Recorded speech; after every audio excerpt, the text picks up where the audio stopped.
ગત તારીખ 4/6/2026 રાતના 10:30 વાગ્યાથી લઈને 11 વાગ્યા સુધીના અરસામાં જે એક 5 જણાની એક ટોળકી ત્યાં આગળ લૂંટ કરવાના ઈરાદે ખેતરે કરી રહી હતી. તે દરમિયાન એક જે દંપતી ત્યાં મજૂર જે દંપતી સૂતું હતું તેને જગાડીને તેમાંથી જે આ જે 5 આરોપીઓ છે તે પૈકીના એક વ્યક્તિએ તે સ્ત્રી સાથે દુષ્કર્મ કર્યું હતું અને અન્ય 2 વ્યક્તિએ તેના પતિને પકડી રાખેલ હતા અને અન્ય 2 વ્યક્તિ તેના ઘરમાં ચોરી કરી રહેલ હતા.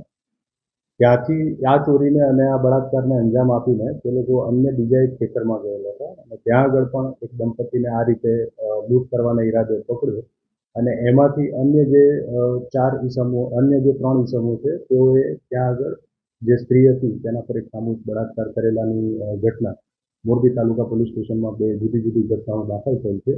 જેમાં કુલ 5 ઈસમોને અત્યાર સુધીમાં 4 ઈસમોને પોલીસે અત્યાર સુધીમાં પકડેલ છે. કુલ 5 આરોપી છે. એક આરોપી જે દિનેશ મધુભાઈ જખાણીયા કરીને છે દેવી મુજબ, તે અત્યારે એબસ્કોન્ડિંગ છે, નાસ્તા ફરતા છે. અન્ય જે 4 આરોપીને પકડ્યા છે તેમાંથી એક નવગણ કાળુભાઈ વાઘેલા, 2 દિલીપ ઉર્ફે દીપો કેશાભાઈ વાજેલિયા, 3 મુન્નાભાઈ ગંગારામભાઈ વાજેલિયા અને ચોથો એક કાયદાના સંઘર્ષમાં આવેલ કિશોર કે જેની ઉંમર આશરે 16 વર્ષ છે. આ 4 જણને પોલીસે અટક તથા જે જુવેનાઇલ છે તેને ડિટેન કરીને કરેક્શન ફેસિલિટીમાં મોકલી આપેલ છે. આ પૈકીનો જે મુખ્ય સૂત્રધાર છે જે અત્યારે નાસ્તો કરતો છે દિનેશે આ જે બાકીના અન્ય 4 છે તેઓને ફોન કરીને કે આજે આપણે એક જગ્યાએથી ઘેટું લેવા જવાનું છે, જે તેની ભાષામાં જે દિલીપ ઉર્ફે દીપો છે તેનું કહેવાનું એમ થાય છે કે ઘેટું ચોરવાના ઈરાદે અને જે કંઈ ખેતરમાં મળી આવે મજૂર તેની પાસેથી હાથ ચાલાકી અથવા તો લૂંટ કરવાના ઈરાદે ત્યાં આગળ આપણે જવાનું છે એમ કરીને આ 5 જણા સૌપ્રથમ ચરાડવા ભેગા થયા. ત્યાંથી તે લોકો નીચી માંડલ થઈને ચકમપર બાજુના રસ્તે જઈ સૌથી પહેલા જેતપર ગયા હતા. જે મુખ્ય આરોપી દિનેશ જે નાસ્તા ફરતા છે તેણે જે અન્ય 4 આરોપી છે જે તેના સગામાં એના ભાણેજ થાય છે. દિનેશ છે એ અન્ય 4ના મામા થાય છે.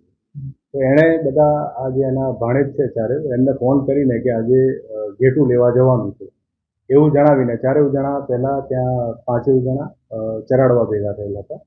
ત્યારબાદ ત્યાંથી એ નીચી માંડલ થઈ જે ચકમપરવાળો રસ્તો છે સામેની સાઈડ, તો એ બાજુના રસ્તે થઈને જેતપર જે આ પહેલી ઘટનાને અંજામ આપ્યો એ જેતપર નજીકનો વાડી વિસ્તારમાંથી છે અને એના પછીની જે ઘટનાને અંજામ આપ્યો છે તે ચકમપુરનો વાડી વિસ્તાર છે.